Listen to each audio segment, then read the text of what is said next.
I'm stuck at the fan companies for the past 6 years. Financial stability, prestige, caliber. We're obsessed with fan companies. I had a chance to quit. I just couldn't. By 2022, roughly 33 million Americans have quit their jobs in a great resignation. I get it. People try out new lifestyles and new jobs. I had a chance to quit 2 years ago. I got offers from smaller companies, but I couldn't turn my eyes away from the fan companies. I just couldn't. In case you are coming or leaving these tech giants, I wish my story is relatable. However, why do engineers quit fan companies? Even entry-level software engineer make that much, probably more. Aren't the fan companies the best in tech? They're still the best indeed. I am a software engineer. I spent the past 8 years navigating through these fan companies. Before I got in, I was one of the swarm of people who failed countless times. So I appreciate what I have today. To those people who quit fan companies, it seems such a light-weighted decision nowadays to just give up what I considered the golden past for software engineers. Or they just don't care as much as I do. Fan used to assemble everything I wanted. Over the past 6 years, I must have already proved myself enough working at the fan companies. How am I still drawn towards its glory, even today? Am I over-conservative at my 30, digging myself into a hole? To find the answer, I chatted with some friends in tech. We came to some conclusions, and one of them being the Asian culture and our education. Asian education is like a double-edged blade. It serves you really well at tough times, but also cuts you simultaneously. First of all, grind, never complain. We are taught to be humble, always embrace what's available and make the best out of it. Complaining is an image of a weakness. Before I was in the fan companies, even in my first mediocre job, my family encouraged me to just stay. The bottom line is, you're not supposed to complain at all. My parents' generation went through tougher times.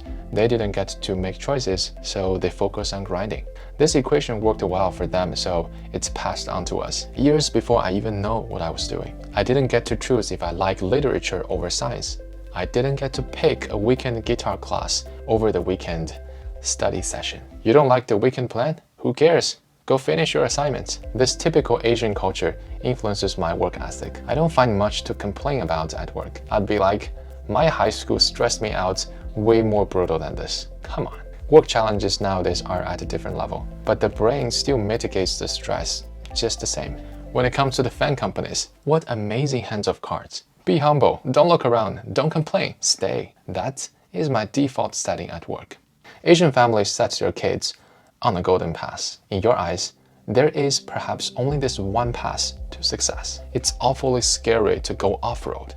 The Asian family is harsh to their kids in this way. You think you're good? You are not. You can see others better? You're not good at math. You have to spend extra time. You are not good enough to slow down. If you slow down, you're sliding backwards, so don't. If you can't make it to the top 5 in your class, don't even think about going out on the weekends or buying a guitar. How does this affect me? Even today, I find it really uncomfortable to tell myself, okay, now you can settle, calm down, and enjoy life. No, I can't slow down for at most maybe 2 weeks, and then I get mild panic and imposter syndrome. It feels like training for sports. It's encouraging to some degree until all you hear is, you're not the best, you're way behind, so hurry up. It's a PG-13 version of the movie Whiplash. My generation was washed with this mindset. There was no other way. College education was the single best way to a better career and a better life. In China, there are literally 9 million fresh minds each year competing for college education. In 2022, as in comparison,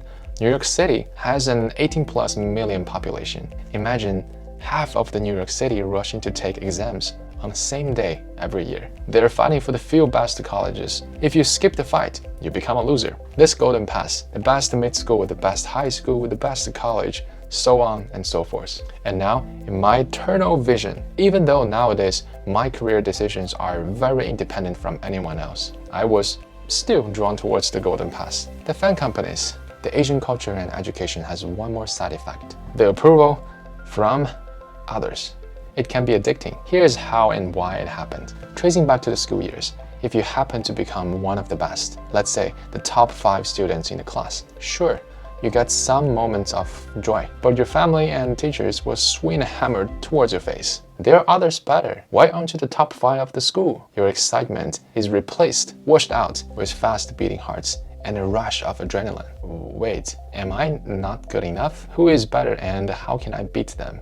Deeply, you know, this exact harsh comment is the approval. You get critical feedback when you're winning? Even if you're good this time, you're not the best yet, so get over it, move on. In a very strange way, they actually acknowledge your success by trash talking to you. It's so twisty. The approval comes out very harsh, and it traps you back into the next round of competition. It's a feedback loop. You win, others approve you, and they criticize you at the same time, and you are pumped to compete once again. This feedback loop is addicting. The problem with that is you end up favoring others' approval over your own fulfillment. What others think the best is the best for you. It's kind of not healthy, to be honest. This is the typical Asian culture I grew up with. They whiplashed you and they hijacked your ego.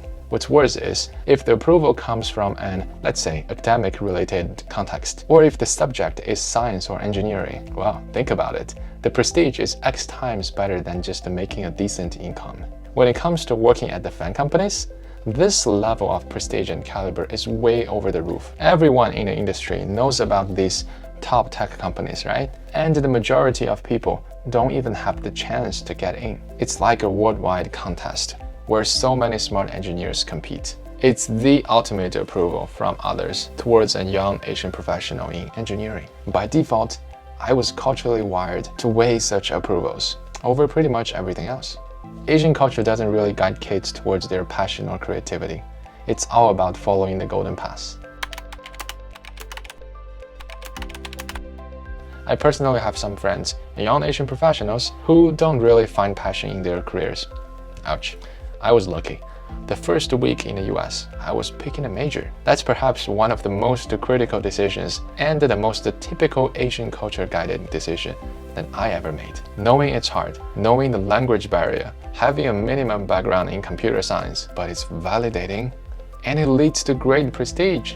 So I can't miss it. I decided to grind and follow it through. Luckily, I was genuinely curious about computer science. I kind of stumbled in, but I graduated smoothly. I figured out my obsession with the fan companies. But even understanding those, I'm still very invested in my job, still doing that Asian grinding inevitably. It's just a little bit better because now I get to make decisions more consciously, I suppose. So, what do you think of the jobs at fan companies? Will you choose to quit the fan companies? Let me know below in the comments. And quick plug, in this channel, we will talk about life and work in tech. Consider like, share, and subscribe for more content